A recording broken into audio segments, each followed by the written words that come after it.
Salibonani lonke ma viewers lama subscribers eAVG Reality TV kama Mxolisi Sibonge sakwaNgcombe.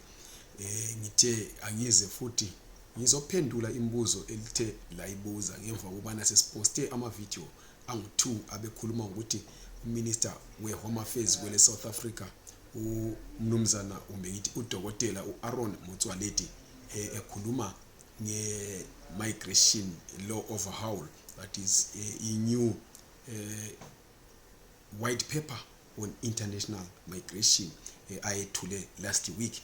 Ngizakhumbula ukuthi ngingabo yazokhuluma ngayo lapha ukuthi iproposer ama-changes amaningi kakhulu ku-migration law yase South Africa, njalo ikhansila ama-visa amaningi kakhulu ahlanganisela i-relative visa lama intra company visa uthe yena sokusela ukuthi kukhitshwe lokho kwesulwe. Wabuye futhi wathi i-white paper leyana isiyipolicy ukuthi isiyisisekelo semthetho emitsha ezakhandwa kwele South Africa kugoqela ke kwezokuphatha iziphepheli kunye lezivakashi kunye njalo labantu abafuna ukuzohlala kwele South Africa besenza ibusiness kumbe befuna ukuba ngama South Africans kumbe beshada lama South African. Uthe yena sokusele kuphela ukuthi kwenziwe imithetho ibekwa phezu kwaleyo policy esiyinto esifakwe la ku government gazette yaba into esipasiswe icabinet yakwele South Africa. Kungakho abantu abaningi bebebuza ukuthi manje lokho kuchoni nge-ZEP, kuchoni ngama applications abawenzayo ukuthi ba renew kumbe abathathe ama waiver kumbe bathathe permit lay entsha new ZEP kumbe njalo ba applyele ama mainstream visa ngemva kubana sebethole ama waiver abo la abebewa applyela. Kungakho yiko lokho enziza ukuthi ngikhulume ngakho kumbe yiko engizokhuluma ngakho kini ngiliphendula imibuzo yenu. Okubalulekileyo okumele libe kwazi ukuthi uMtsoaledi ubengakhulumi nge-ZEP, ubengakhulumi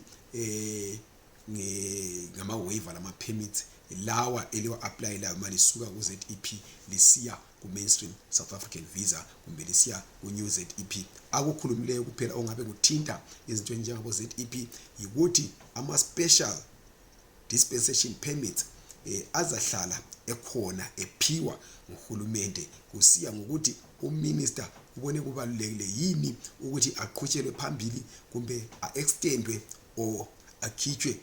Lokho kuzadeterminewa ukuthi uminister uthe yena ehlolisisa umumo wathola kufanele wenziweni. Kazange athi ukuthi abantu kabayeke uapplyela ama waiver, kazange athi ukuthi abantu kabayeke uapplyela ama ZEP amatsha, kazange athi futhi njalo ukuthi abantu kabayeke uapplyela ama mainstream visa nxa sebethole ama waiver. Kungakho ekukhulumeni kwakhe kazange akhulume directly to indaba yama waiver lama special permits la aphethwe ngama Zimbabweans. Ubekhuluma nje ngama normal permits la ahlala evele ekhona angelani le ZEP, ama permits akade evele ekhona even before 2010 lapho kwaqala khona ke i-special dispensation permit yama Zimbabweans. So yiyo abekhuluma ngawo ukuthi sokuzaba khona inguquko enkulu kulolo hlangothi. Wabuye wakhuluma futhi njalo ngendaba zeziphepheli la iziphepheli bezisiza kwele South Africa zifike zi-applyele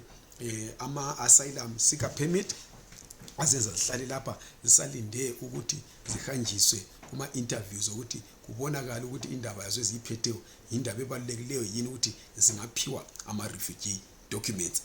Ukhulume ngalokho wazokhuluma futhi lama refugee documents ukuthi sokuzaguquka izinto ezithile ngoba iSouth Africa sizaphuma kuzivumelwano ezithile yazenza labo United Nations kunye labo Geneva Convention lapho yasayina khona ukuthi izokwenza izinto ezithile for iziphepheli labantu ababaleke emazweni abo bebalekela into ezithile ezinjengokuthi babalekela ukuhlunyezwa nguhulumende, babalekela izimpi lezinye izinto ezifana lazona lezo.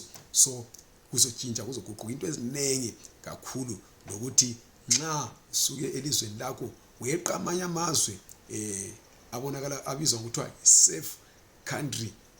So kulento ekuthiwa safe country principle, nxa wena uyiskiphile leyo wazofika kwele South Africa usuzodinga ukuthi ube isiphepheli kwele South Africa kuzoku affecta ke lokho ngoba bona bathi baza consider i-first country principle. Kungenzakala futhi njalo ukuthi iziphepheli zivalelwe emakhempu xa sibuye lapha kule South Africa. Lekhumbula ukuthi bezivunyelwa ngaphambilini, namanje savunyelwa ukuthi zifike zisebenze, zifunde, zenze ibhizinesi, kodwa lokho ke ezinye into ezaguquka. Kungakho xa uphethe iZEP qhubeka uapplyele iwaiver makuyikuthi ufuna iwaiver. Nxa ufuna ule critical skill, applyela i-critical skill. Nxa njalo wena uphethe usuphiwe vele iwaiver, qhubeka uapplyele i-mainstream visa. Sorry. Nxa ufuna uapplyela iZEP lay entsha expire mhla ka-29 November 2025, qhubeka futhi lakho uyi-applyele. Akulanto leyodwa eguqukileyo ngezindaba zama-ZEP. Ngiyabonga, cela lingakhohlwa ukusubscribe kule channel, lokulike le video kunye lokuyishare. Libe lusuku oluhle.